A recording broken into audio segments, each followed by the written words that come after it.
I've got a good video lined up for you today. CNBC put out a 11-minute video about tokenizing stocks and what it looks like today, what the hurdles are. So I'm going to play the video. I'm going to give you my commentary, and we're going to learn a little bit about tokenizing securities. This is going to be a multi-trillion-dollar business and industry over the next couple of years, and we really want to identify the pain points of moving to this new system, and this video lays all of that out. So I'm going to be playing the video. I'm going to be stopping and giving some commentary where I think commentary is due, but for the most part, I want you guys to get a good understanding of all of this information because it is a fantastic video. I just got done watching it. New York Stock Exchange, where investors make upwards of 1 billion trades in a single day. Many of those trades happen in a matter of milliseconds, except not really. Trades on Wall Street actually take days to settle, and lots of people to make them happen. Take market makers, for instance. They're the middlemen handling all those trades on Wall Street, and the top 5 market makers handle nearly 30% of all trade. The truth is, these intermediaries help with volatility, but they also create a gap between buyers and sellers in markets. And there are a lot of gaps throughout the financial system. Ever noticed how long some bank transfers take? You think about infrastructure, and I mean large-scale financial infrastructure, globally or nationally or whatever. It is actually a highly siloed infrastructure, generally speaking. So money moves on one set of rails, assets move on a different set of rails, etc. Banking titans like JP Morgan, Citi, and Goldman Sachs think they have a solution. They want to push the American financial system into the next generation, and they need to borrow a tool from crypto, blockchains, on which they would tokenize various assets. Digital first economy that we're moving towards is really important. As our clients embark on this digital journey, being able to move money 24/7, 365 in a programmable fashion with always on is what we really want to enable our clients. Analysts at Citi actually think tokenization using blockchains could become a $5 trillion industry by 2030. So let's pause it right there, right? So that's 6+ years from now. $5 trillion.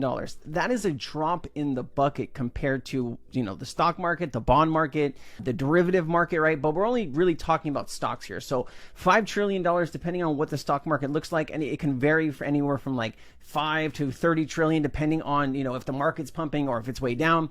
But, that would be a good chunk of the stock market that would be tokenized at that point, right? So let me go ahead and play this one. We'll talk about it some more.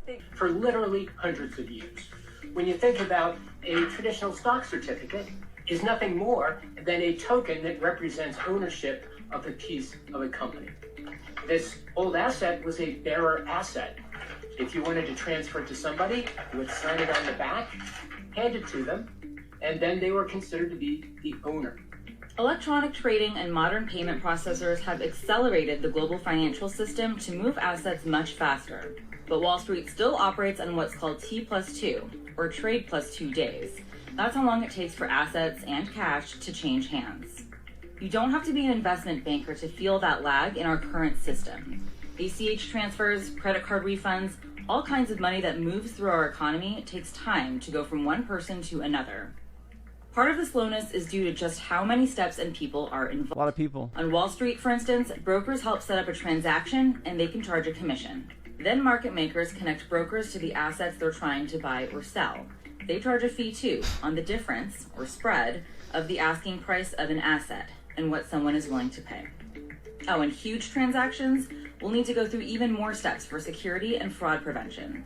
Some big banks are hoping tokenization on blockchains can streamline the process of trading assets and maybe make it cheaper. We've always believed that a lot cheaper. Technology has the ability to really revolutionize and rewrite financial market infrastructure. Whether that infrastructure is to move money, securities, any other kind of asset. So despite all the ups and downs of prices and crypto and all that, I think we've been pretty consistent that the technology itself has a lot of power to... To get how tokenization works, we need to talk a little bit about ownership in the digital era. Right now, it's hard to transfer ownership of real-world items over the web. Sure, you might, say, buy a car through an online marketplace, but the title that proves you own it will come as a piece of paper in the mail a few weeks later. In the hopes of bringing ownership online, developers are creating tokens that represent real-world items. The great thing is we can do this with almost any kind of an asset. It could be a traditional stock or bond. It could represent ownership of a building. It could represent ownership of a car. It can represent ownership of virtual property in some game land. Once you have these assets that are tokenized, there's so many different use cases for them. You can put derivatives on them. Okay, he said the D word, and whenever somebody says the D word, we got to stop and talk about it. So laws need to be changed in the countries that are selling these stocks, right? So if it's in the United States, the US Congress needs to put in new laws that when an item is tokenized, right, you get a tokenized twin, right? So you have the item in the real world, which is the paper stock, and then you have the digital twin on the blockchain, right? And whenever that, real life item is sold, whether it's on the blockchain or in real life, the ownership of the asset moves to the new owner, right? And that's the laws that would need to be changed and dated for this new digital revolution. And he's saying digitizing derivatives. And we talk about that a lot on this channel. Derivatives are a $600 trillion to $1 quadrillion ecosystem, right? These are futures contracts. This is just the public market. There's also a private market of derivatives, and we have no idea how many trillions or quadrillions are in that system as well. So understand that, guys. There's a lot of money and value in the world, and we're hoping that a lot of it gets tokenized on some of the blockchains that me and you guys own. Something as simple as maybe real estate to other use cases out there, even securities as well. The banks backing this technology think it could expedite trading across Wall Street and maybe create new investments altogether. That's why they're putting their money behind it. For example, JP Morgan has Onyx, a blockchain platform it launched in 2020. In the short time since then, it's handled $700 billion in short-term loans through its private blockchain. JP Morgan says it's a killer app for the future of finance. So we have a platform called Onyx Digital Assets, which is, you can almost think of it as a general purpose tokenization platform with money that's provided through our money solution, which is called JPM Coin. And now, because you can tokenize the security and you have the money on the same infrastructure, you can potentially do a transaction for 15 minutes or 20 minutes or 2 hours. And Larry Fink, the CEO of investment giant BlackRock, called digital assets innovation and tokenization the next generation for markets. A blockchain is basically a database of all the transactions. We got plenty of other bits of database technology out there. So what is it makes a blockchain database sometimes preferable? Well, for one thing, you have many copies of the database. That helps keep it secure. Each block is cryptographically signed with a hash function so that any tampering is immediately evident. And you have a consensus mechanism to control how you update that database. Now, this is very useful in situations where a lot of people want access to the same data, but they want to make sure it's the right data because other people might not necessarily get it right.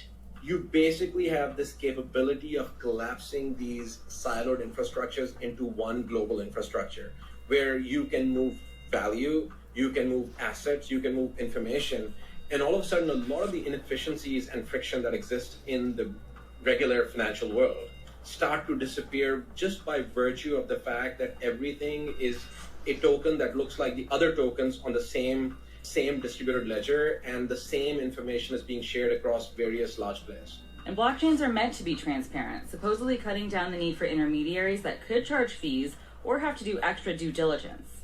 Proponents say that it could enable peer-to-peer transactions across many parts of the economy. They also say it could allow for brand new forms of ownership, like splitting or fractionalizing, ownership of property through real estate tokens. Remember, guys, real estate globally, $328 trillion globally. Massive market, right? And as that value gets tokenized and brought onto certain ledgers, that is when you're going to see those market caps also rise, right? Because if you tokenize 30 or 40 or 50 trillion dollars in value and you bring it on, let's say the XRP ledger or whatever blockchain you want to put on it, that in itself would raise the market cap, because then all of that value does live on that particular blockchain.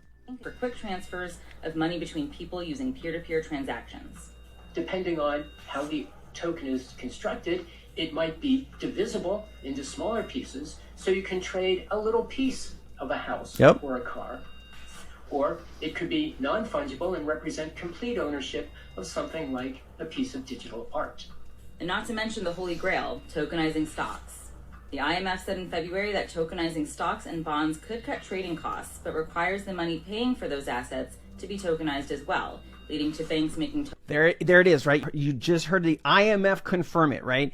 The tokenization of stocks, bonds, and other assets may cut trading costs, integrate markets, and enlarge access, but paying for such assets will require money on a compatible ledger, right? So that's them confirming and telling you what I just said, that the value is going to live on those ledgers, right? If it's 100 trillion, if it's $500, whatever it is, that value is going to live on that ledger, right? And that is where the real value is going to come from, guys. It's not going to come from retail buyers like me and you.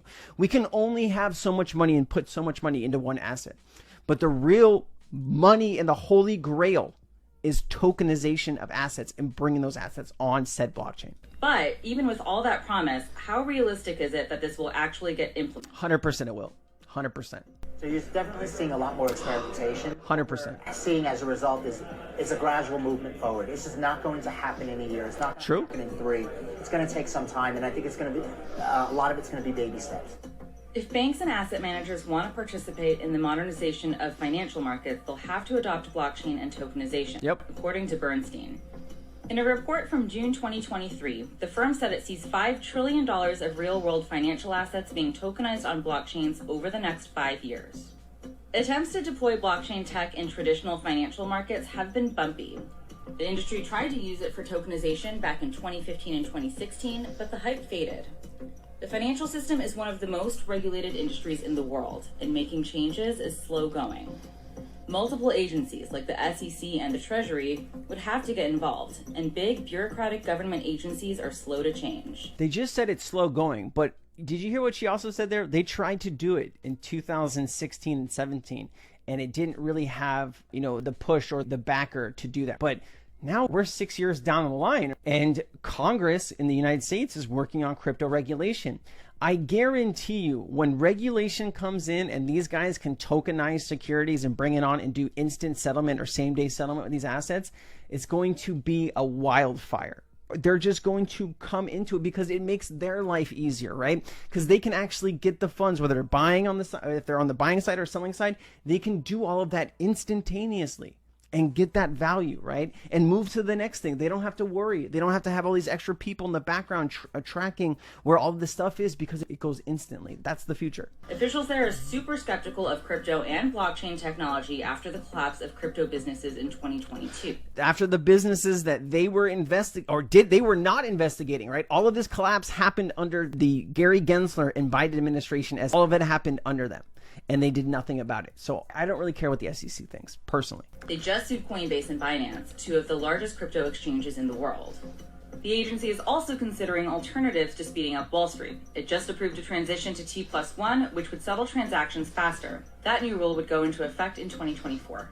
There are obstacles overseas as well. The Australian Stock Exchange actually gave up on its plan to use blockchain for its infrastructure after a study found its test program needed an overhaul. And what's happening in Australia? They are having to rush to do blockchain, to pass laws, to create laws for blockchain, because now Australia is behind the rest of the world, just like the US is, and they're rushing to now, bring crypto regulation in that country to the forefront. Regulators there decided it just wasn't worth it. Oh, they're going to be forced to it now. We're going to do all our post-trade processing on blockchain. And they went through a very large, very expensive process to re-engineer what happens after a trade. If you understand the plumbing of how markets work, it's pretty complicated for how the ownership interest of the buyer gets transferred to the seller, and the money gets from the seller to the buyer. There are plenty of people who are keeping separate databases about that transaction, and that's sort of a natural area where blockchain, has potential. But even ASX said only 10 or 15% of that particular project was blockchain, but the project was an utter failure. With that in mind, the New York Stock Exchange might be one of the last places to implement this technology. If you're trying to apply blockchain to a very high-performing asset class, so when you think about equity trading, equities trading is extremely high volume, very low latency. It's a very efficient market. I'm not really sure that you can replace some of that infrastructure with blockchain and get a gain out of it. Or on the other side, you can think of some really complex classes like syndicated loans, which are extremely complex and tons of people have to sign off, lots of people have to agree. That may be too tough to solve with the blockchain. I fully agree. I think blockchain solves a subset of the problems, and the rest of the problems either can be solved better through a centralized infrastructure, or through some other means or a consortia or something like that. But it is definitely not a cure-all. What will really determine if tokenization on blockchains take off is if people and businesses see a benefit and maybe don't even know they're using blockchain at all. That's when you've reached mass adoption, guys, when you're using the technology and you don't even realize it's blockchain, right? So guys, I just thought this was valuable. It adds a lot of good context and what's kind of happening right now in the US stock exchange. I know you're maybe listening from another country, but this is the way that every country is going to be heading over the next 5 to 10 years. You know, obviously if certain countries do things faster, it's going to put pressure on the other countries that are not doing that faster. So we'll just have to see how all of this plays out. But remember, at the end of the day, you know, and I just did another video about this, and it's probably coming out today, about the DTCC Project Ion, right? This is digitizing securities, right? They cleared $2.5 quadrillion in 2022. They are using R3, and R3 has a bridge to the XRP ledger, and I think that is what is going to be used to settle all this. But this is post-market trade infrastructure. They settle securities, right? Stocks, bonds, that type of thing, equities through this system. So they're moving 100% to blockchain. Right now, it's only 100,000 transactions a day, but maybe end of 2025 or whenever they decide to go full blast with DLT, we're going to see some fireworks, in my opinion, because this is going to be a lot of value going through certain chains. And I do believe this is going to be mainly the XRP ledger. Probably now they can do some XTC post trades in different countries, but the majority of it, I do believe, is going to be on the XRP ledger. And I'll try to link that video in this video so you can understand what I'm talking about here. See you next time. Bye.